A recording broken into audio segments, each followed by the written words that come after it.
Hello दोस्तों, जैसा कि हम लोगों को पता चल चुका है कि सीबीएसई ने क्लास 12 का फर्स्ट टर्मिनेशन का एग्जामिनेशन जो है वो नवंबर की करीब 15 तारीख के बाद से शुरू करने का अनाउंसमेंट कर चुका है। दोस्तों, एग्जामिनेशन अब हमारे सर पे है। अगर देखा जाए तो करीब 1 महीना ही बचा है हमें हमारे एग्जामिनेशन का, जो कि फर्स्ट टर्म एग्जामिनेशन है। तो एग्जामिनेशन सर पे है, लेकिन अभी भी बहुत सारे बच्चों ने एग्जामिनेशन का प्रिपरेशन पहले से नहीं किया होगा। तो उन्हें घबराने की जरूरत नहीं है। अगर वो अभी भी 1 महीने को अगर 100% यूटिलाइज करते हैं तो उनका एग्जामिनेशन बहुत बेहतर जाएगा। दोस्तों, लेकिन एग्जामिनेशन में बेहतर करना है तो उसे सबसे पहले हमें एग्जामिनेशन का सिलेबस जानना होगा। और आज के इस वीडियो में हम लोग बात करेंगे क्लास 12 सीबीएसई बोर्ड का फर्स्ट टर्मिनेशन एग्जामिनेशन में इकोनॉमिक्स के सिलेबस को। बिकॉज जब तक हम सिलेबस को जानेंगे नहीं तब तक हम एग्जाम में बेहतर मार्क्स लाने की गुंजाइश नहीं है। इसलिए सबसे पहले हमें अपने सिलेबस को समझना होगा, क्योंकि इस बार सीबीएसई ने अपने सिलेबस में बहुत ज़्यादा फेरबदल किया है। कुछ ऐसे चैप्टर्स हैं जिन्हें उन्होंने पहले पढ़ाया है, कुछ चैप्टर्स हैं जो सेकेंड टर्म के लिए छोड़ दिया है। तो सबसे पहले आज के इस वीडियो में हम लोग जानेंगे कि क्लास 12 सीबीएसई बोर्ड में इकोनॉमिक्स एग्जाम में फर्स्ट टर्म में कौन कौन से चैप्टर जो है वो आने वाले हैं इकोनॉमिक्स के पेपर में। सबसे पहले मैं आपको बता दूं कि इकोनॉमिक्स में जो हमारे बुक्स हैं वो 2 बुक को इस बार फॉलो किया जा रहा है हर बार की तरह। वो हमारा जो सबसे पहला बुक है वो हमारा मैक्रो इकोनॉमिक्स है, और दूसरा जो हमारा है वो है इंडियन हमें पढ़नी है वो है एक हमारा इंट्रोडक्टरी मैक्रो इकोनॉमिक्स और दूसरा हमारा इंडियन इकोनॉमिक डेवलपमेंट। और इस दोनों बुक से जो हमारा पेपर होंगे वो बता दूं आप लोग को, जो टोटल हमारा टाइम मिलेगा फर्स्ट टर्म एग्जामिनेशन के लिए, वो टोटल टाइम जो होगा हमारा एग्जामिनेशन के लिए वो होगा 90 मिनट्स, दैट मींस 1.5 घंटा। और जो टोटल मार्क्स के क्वेश्चन होंगे वो होंगे हमारे 40 मार्क्स के क्वेश्चन। और इस 40 मार्क्स के जो क्वेश्चन है उसका ब्रेक डाउन इस तरह से होगा कि हमारा जो मैक्रो इंट्रोडक्टरी मैक्रो इकोनॉमिक्स है उससे हमारे टोटल 18 मार्क्स के क्वेश्चन पूछे जाएंगे। कितने? 18 मार्क्स के। और जो हमारी इंडियन इकोनॉमिक एंड डेवलपमेंट की बुक है इससे हमारे एग्जाम में जो क्वेश्चन आने वाले हैं वो होंगे 22 मार्क्स के। अभी दोनों को जोड़ दें तो हमारे पास हो गया 40 मार्क्स के। दैट मींस ये 40 मार्क्स के जो क्वेश्चन होने वाले हैं ये टोटली एमसीक्यूएस होने वाले हैं।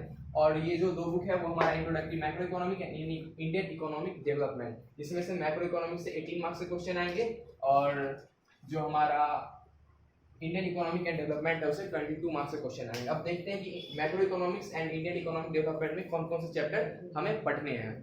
तो मैक्रो इकोनॉमिक्स में जो यूनिट्स हमें पढ़ने हैं उसमें से पहला यूनिट जो है वो हमारा मनी एंड बैंकिंग है। दूसरा यूनिट जो हमें पढ़ने हैं वो है government budget and the economy है। और तीसरा जो यूनिट है वो हमारा है बैलेंस ऑफ पेमेंट्स। क्योंकि मैंने यूनिट्स का नाम लिखा, क्योंकि जो अलग अलग बुक है अगर आप अलग अलग बुक इस्तेमाल कर रहे हैं पढ़ने के दरमियान तो यूनिट तो सारे सेम होंगे, बस किसी में 1 चैप्टर होगा, किसी में 2 चैप्टर, या अलग अलग तरीके से चैप्टर उसमें डिवाइड करके दे रखा है। लेकिन बेसिकली जो यूनिट्स है हमारे वो यही 3 यूनिट्स है। और इस 3 यूनिट से मैं क्वेश्चन बता दूं कि कितने मार्क्स के आएंगे। तो इस तीनों में से जो क्वेश्चन के मार्क्स का जो डिस्ट्रीब्यूशन है वो सब में सेम है। तीनों से 6 मार्क्स के क्वेश्चन आएंगे इस टर्म के एग्जामिनेशन में। अगर मैं बात करूं मनी एंड बैंकिंग तो उससे भी 6 मार्क्स के क्वेश्चन आएंगे, गवर्नमेंट बजट एंड इकोनॉमी से भी 6 मार्क्स के क्वेश्चन आएंगे, एंड बैलेंस ऑफ पेमेंट से भी 6 मार्क्स के क्वेश्चन आएंगे। अब बात करते हैं हम लोग इंडियन इकोनॉमिक डेवलपमेंट की। तो इंडियन इकोनॉमिक डेवलपमेंट में जो हमें 2 यूनिट्स पढ़ने हैं इस टर्म में, वो हमारे फर्स्ट यूनिट उसमें आ गए development experience 1970 to 1990 and economic reform since 1991। और जो हमारा दूसरा यूनिट जो फर्स्ट टर्म में पढ़ना है इंडियन इकोनॉमी का वो है हमारा current challenges facing Indian economy. तो ये 2 यूनिट्स हैं इंडियन इकोनॉमिक डेवलपमेंट से जिसे हमें फर्स्ट टर्म में पढ़ना है। और इस 2 यूनिट्स के अंदर कह सकते हैं जो हमारे चैप्टर्स हैं वो फर्स्ट यूनिट जो कि डेवलपमेंट एक्सपीरियंस 1947 से 1990 तक के, उसके अंतर्गत 3 चैप्टर्स हमें पढ़ने, जिसमें से पहला चैप्टर है Indian economic on the eve of independence. दूसरा जो चैप्टर है वो हमारा इंडियन इकोनॉमी 1950 से 1990 तक पढ़ना है। और तीसरा जो चैप्टर है वो हमारा है लिबरलाइजेशन, प्राइवेटाइजेशन एंड ग्लोबलाइजेशन। और जो दूसरा यूनिट है हमारा वो है current challenges facing Indian economy. उसके अंतर्गत भी 3 चैप्टर्स हमें पढ़ने हैं। वो कौन से हैं? पॉवर्टी हो गया, दूसरा हमारा ह्यूमन कैपिटल फॉर्मेशन हो गया, और तीसरा हमारा रूरल डेवलपमेंट हो गया। अब बात कर लेते हैं कि इस 2 यूनिट्स में से कितने कितने मार्क्स से क्वेश्चन आएंगे। तो मैं आपको बता देना चाहूंगा कि जो फर्स्ट यूनिट है जो कि हमारा development experience and economic reform since 1991, इससे जो हमारे क्वेश्चंस आएंगे वो हमारे आएंगे 12 मार्क्स के। कितने मार्क्स के? 12 मार्क्स के। 12 मार्क्स यानी कि इन तीनों चैप्टर्स को मिला के जो हमारे क्वेश्चन पूछे जाएंगे वो होंगे 12 मार्क्स के। और बच गए हमारे, चूंकि टोटल से इंडियन इकोनॉमिक डेवलपमेंट से जो क्वेश्चंस आएंगे वो आएंगे 22 मार्क्स के।